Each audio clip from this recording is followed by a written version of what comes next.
मुसलमान 5-5 6-6 बच्चे लेते हैं, सरकार रोटी रोजी कहां से देगी, मकान कहां से देगी?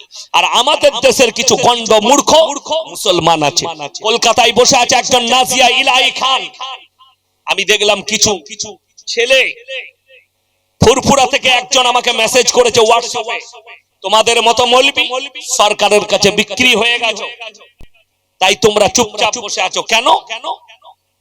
বলছে আমাদের রাজ্যের মুখ্যমন্ত্রী নাকি কোন বক্তব্য বলেছেন কে রামায়ণ মহাভারত আর কোন কোন ধর্মের বই লিখে, তার সাথে বলেছে কোরআনটাও, এই কোরআনও শেষ হয়ে যাবে কিন্তু আমার কাহিনী শেষ হবে। সেটা কি বলেছে আমার কাছে বক্তব্য এসেছে। তিনি যদি এই কথা বলে থাকে, কোন সেন্স নিয়ে বলেছে জানি না, অন্যায় কথা বলেছে, এটা আমার কাছে চরম বিরোধী কথা বলেছে।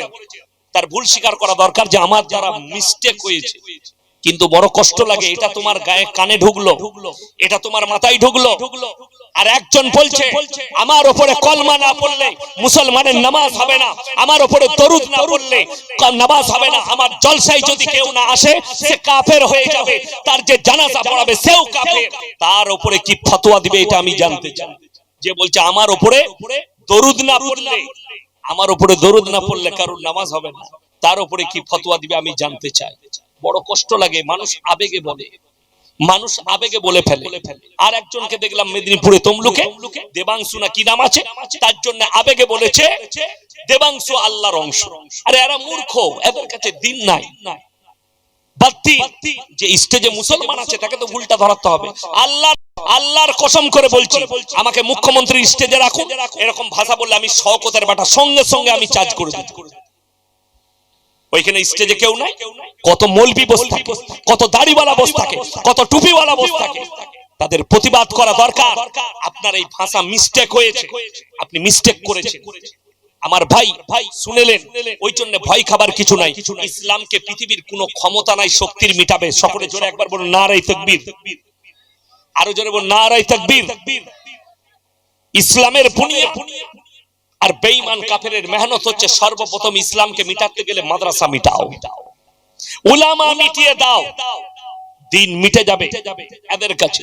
আপনাদের এই আউস গ্রাম থানায় না ভাতার থানায় একটা গ্রাম, এটা ভাতার থানা, এই ভাতার থানায় একটা গ্রামে জলসা করতে গিয়েছিলাম। গ্রামটার নাম বলে দাঁড়ান, গত বছরে করেছি। যাই হোক, ওই গ্রামে জলসা করেছি, তো কিছু মহিলা তারা বলে বেড়াচ্ছে যে মেয়েরা খুব না রেগে গেছিল ইয়াসিন সাহেবকে, আমরা মনে করছিলাম ঝাঁটা করে মারবো, তোর বাপের ক্ষমতা নাই আমাকে মারবে। কেন? তারপরে খোঁজ নিলাম যে ও কে দেখতো, বলে ও হচ্ছে গ্রুপ লোনের হেডমাস্টার। আমরা ও তাহলে সুদের ম্যাডাম, সুদ খাওয়া ম্যাডাম বলে ইয়াসিন সাহেবের বক্তব্য গায়ে লেগেছে। আমি বলেছিলাম ওখানে যে সুদখোর, সুদ খাওয়া লেওয়াটাও হারাম, দেওয়াটাও হারাম। আর আমাদের দেশের মেয়েরা গ্রুপ লোন করছে, বন্ধন লোন করছে। খোঁজ নাও, বলে মেয়েটা গ্রুপ লোন করে, 10 জন আছে তার মধ্যে হেড হচ্ছে ও। আমি বলে এলাম যারা হেড হয় তাদেরকে আমার 9 জন ম্যাডাম বলে, ও মনে করে আমার বিরাট ব্যাপার, এমনি ম্যাডাম হতে পারে না, সুদ খাওয়া ম্যাডাম হয়েছে। ভেবে দেখো কবরে যাবে তোমরা, আপনার জানা নাই লোনের জন্য বন্ধন লোন আর গ্রুপ লোন করে তোমাদের মা পিটিকে রাস্তায় তুলেছে বেঈমান কাফেররা। আর তোমরা মনে করছো আমাদের সচ্ছলতা আসছে। আল্লাহর কসম খেয়ে বলছি, যারা বন্ধন লোন আর গ্রুপ জীবনে সুখী হতে পারবেন না, জীবনে টাকার বরকত পাবেন। তোমার ইমামের বেতন 5000, তার বউকে গ্রুপ লোন করতে হয় না, বন্ধন লোন করতে হয় না। তোমার মৌলবীর বেতন 6000, তার বউকে গ্রুপ লোন আর বন্ধন লোন করতে হয় না, তোমাকে করতে হয়। তুমি ভেবে দেখবে আল্লাহ তোমার উপরে রাজি না। তোমার বউকে বেরুতে হয়েছে। বলছে ইয়াসিন সাহেবকে দেখে লুবো, তোদের 14 পুরুষকে দেখলাম, তোরা তো বহুত বাচ্চা। যে হুজুর গুলো গাল দিয়ে বেড়াচ্ছে ভন্ডরা, সেই গুটকা খোর আর জিলাপি হুজুরদের ক্ষমতা নাই আমার স্টেজে আসছে।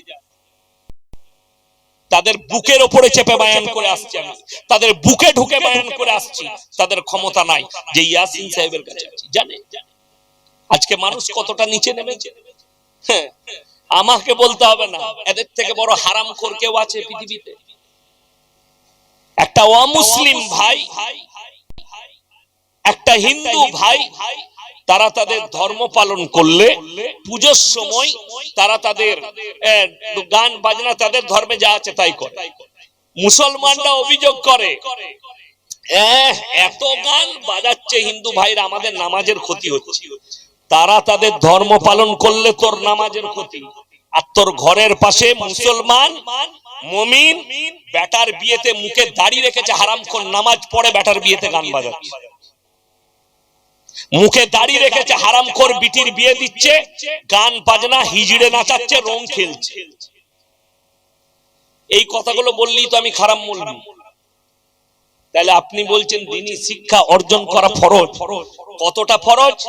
আলেম হতে হবে, মুফতি হতে হবে, মুহাদ্দিস হতে হবে না, অতটা হাসিল করতে হবে যতটা করলে আপনি হারাম হালাল চিনতে পারেন, দ্বীন আর বদ্দীন চিনতে পারেন, শিরক আর বেদাত চিনতে পারেন, কুফরি চিনতে পারেন। বেঈমান কাফেররা যে জালটা আপনার উপরে ছুড়ছে, আপনি আপনার ইলমের দ্বারা যেন দেখতে পারেন যে আমাদের উপরে বেঈমান কাফের কোন জালটা ছুড়ছে, সেই জালটা যেন চোখের দ্বারা দেখতে পাই। তুমি যে গানটাকে মনে করছো, আপনাকে 2 মিনিট খারাপ লাগবে, আল্লাহর কসম করে বলছি এই গান বাজনা নাচ এগুলো পশ্চিমী দুনিয়ার একটা বড় কনসেপ্ট। মুসলমানদের ঈমানকে ধ্বংস করো, তাদের মধ্যে গান বাজনা ঢুকিয়ে দাও। আপনি আপনার বেটা বিড়ির বিয়েতে গান বাজনা করেন, আমাদের মৌলবীদের শখ নাই, আমাদেরই তো শখ আছে, আমাদেরও শখ আছে, বড় কষ্ট লাগে। আমি ওইটাই আলোচনা করতে চাইছি, যাদের কাছে দ্বীনি ইলম নাই আজ থেকে দ্বীনি ইলম হাসিল করব, জোরে বলুন ইনশাআল্লাহ। মুসলমানদের হালতটা কেমন জানেন? দেখুন কতটা দ্বীনি ইলম আছে আপনি বুঝতে পারবেন। আমাদের বর্ধমান জেলার অনেক ছেলে ডাম্পার চালায়, লরি চালায়, পাথর বালির গাড়ি চালায়, আমার গলসি থানাতেও আছে, অনেক ছেলে চালায়। হাই রোডে দাঁড়িয়েছে, হোটেলে ঢুকিয়ে বলছে 1 বোতল মদ দে, মুসলিমদের ছেলে, মদ খাওয়া হয়ে গেল, এরপর বলছে মুরগির মাংস আর রুটি নিয়ে আয়। সে বেচারা হোটেলের কর্মচারী রুটি আর মাংস এনেছে। এই জাতে মাতাল হলু তাল কিন্তু ঠিক রাখে, আর মুসলমান জাতে মাতাল কিন্তু তাল ঠিক। খাবার সময় বলছে মুরগিটা জবাই না কাটা, হারামখোরকে জুতো করে মা, একে জুতো মারতে হয় না, হয় না, খাচ্ছে মদ আর মুরগি খাবার সময় জিজ্ঞেস করছে এটা কাটা না জবাই। তার মানে মুরগিটা জবাই করা খেতে হবে, আর মদটা কোনো অসুবিধা নাই। এই দুটো জিনিস বোঝা যাচ্ছে। আপনি ভেবে দেখুন, আপনি হালালটাকে কি ভেবেছেন আর হারামটাকে কি ভেবেছেন? আপনার কাছে হালালটা কেমন আর হারামটা, দুটো কি আপনি একটা জায়গায় রেখেছেন? তার কারণ আপনার কাছে বিন্দু মাত্র দ্বীনি ইলম নাই। যদি যাচ করা হয়, পশ্চিম বাংলায় যদি 4 কোটি মুসলমান থাকে, 2 কোটি মুসলমান মুসলমানই নাই, নেমো খারাম বেঈমান হয়ে গেছে। যদি সমীক্ষা করা হয়, যাচ করা হয়, 2 কোটি মুসলমানকে মুসলমানই বলা যায়। আপনি জানেনই না মুসলিম ইসলাম কাকে বলে, আপনি জানেনই না দ্বীন কি, আপনি জানেনই না রাসূল আকরাম সাল্লাল্লাহু আলাইহি সাল্লাম কিরকম ব্যক্তিত্ব। তিনি কেউ কি আঘাত দেননি, কেউ কি কষ্ট দেননি। আল্লাহর কসম করে বলে যাচ্ছে, যদি কোনো অমুসলিম ভাই, হিন্দু ভাই, দলিত আদিবাসী ভাই আমার বক্তব্য শুনেন, তিনারা কান খুলে শুনে যান। আল্লাহ রাসূল সাল্লাল্লাহু আলাইহি সাল্লাম তলোয়ারের দ্বারা, হিংসা বিদ্বেষের দ্বারা ইসলাম প্রচার করেন, আখলাক আর চরিত্রের দ্বারা, ব্যবহারের দ্বারা ইসলাম প্রচার করেছেন।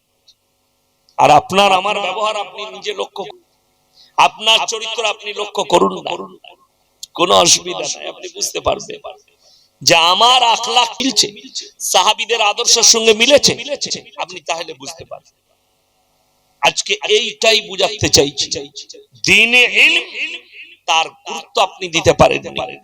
আজকে মুসলমান তাদের কাছে হারামটা হালাল হয়ে গেছে, হারামটাকে হারামই ভাবে না, পাপটাকে পাপই মনে করে না, গুনাহটাকে গুনাহই মনে করে। যেমন আমাদের দেশে কেউ যদি ছাগল চুরি করে তার কিলাবে বিচার হয়, হয় না, হয় না? কিলাবে ডেকে গরিব মানুষ, সে মুসলিম হোক আর সাঁওতাল হোক আর আদিবাসী হোক, যে ধর্মেরই হোক, সে যদি ছাগল চুরি করে তার বিচার হয়। আর কিছু হারামখোর কোটি কোটি টাকা অন্যায় ভাবে মানুষের আত্মসাৎ করে নিচ্ছে, তাদের বিচার নেই। এরা মনে করছে এটা চোর আর তারা স্ট্যান্ডার্ড। শুনেলেন 1 টাকা চুরিটাও পাপ আর 1 কোটি টাকা চুরিটাও পাপ। কথা বুঝতে পেরেছেন না পারেন? দুটোই পাপ। খালি আপনি কি ভেবেছেন ছোট আর বড়। আমাদের দেশের লোক ছোট গুনাহ বড় গুনাহ